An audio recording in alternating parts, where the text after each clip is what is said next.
Hello and welcome back to JVCTR. If you're new, my name's Johnny and today I wanted to take you through the things I dislike about my MK8 Fiesta ST. It's easy to speak out about the way I live, but it's a 24-karat dream. No supermodel in my dirty jeans, but in my 24 inches heels. I'm not pretending, I'm born like this, a game for the reckless. It's so extreme and I don't really care, I don't really care, yeah. No, I don't really care, I don't really care, yeah. You're calling me my woman. Okay, so I wanted to do a video on the things I hate about my MK8 Fiesta ST, but the reality is I don't really hate any of it. But I wanted to highlight a few of the niggles I've come across. Hopefully it's useful for those looking to buy one of these.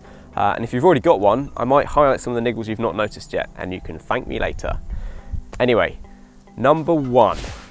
Now, number one is probably the most well-known niggle of this car, and that is the notifications when you start the car up. You have to keep clicking OK and OK and OK and OK, and there's loads of menus you need to quit before you can actually put it into sport mode, and it's really, really annoying. Although it's only been recently I found out you can actually put it into sport mode whilst those notifications are still up. 3 clicks of the sport mode button and you'll see the little S appear. You just won't get the normal menu prompt. So a little shortcut for you there. Number 2 is the locations of the buttons on the steering wheel. Firstly, I don't like the fact that your skip tracks and volume are on separate sides. I don't know why, I just don't like it.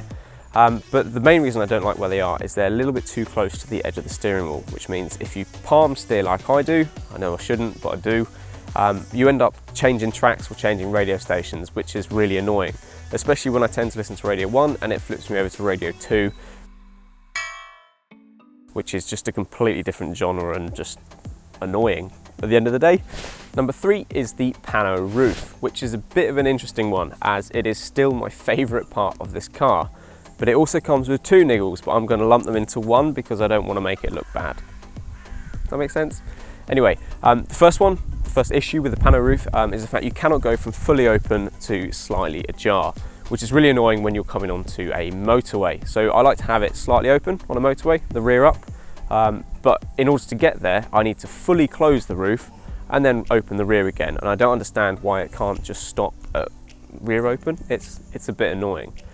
The other issue is with hands-free and Siri. So if you've got the roof open at all, in any way at all, you just can't make a call. So I'm out, I'm doing about 50 miles an hour, the sunroof is open, and I'm currently on the phone. So if I were to say, hi, it's Johnny, I'm currently out making a video, this is what the other person will actually hear. Hi, Johnny, I'm currently out making a video. And of course that means that Siri can't really hear you either. So if you want to speak to Siri, or anyone for that matter, you actually need to shut the sunroof completely, otherwise they just can't hear you.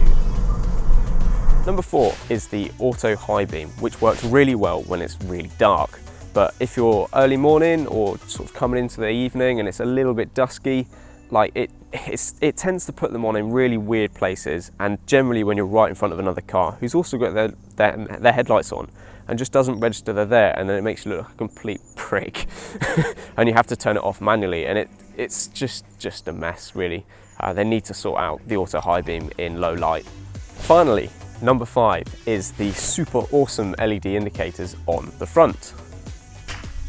Ta-da! So yes, they look pretty damn cool on the front. I like that. The only problem is at the rear, where you'll see they are the standard filament bulbs, which are okay from a legal perspective, but when the front ones look quite so fancy, these look a bit crap next to them. So there you have it. Those are the 5 things that I dislike about my Fiesta. I don't really hate any of them, to be honest, but they're little niggles that you have to get used to. If you found this video useful, please consider subscribing, and I'll catch you in the next one. Goes aside from my soul.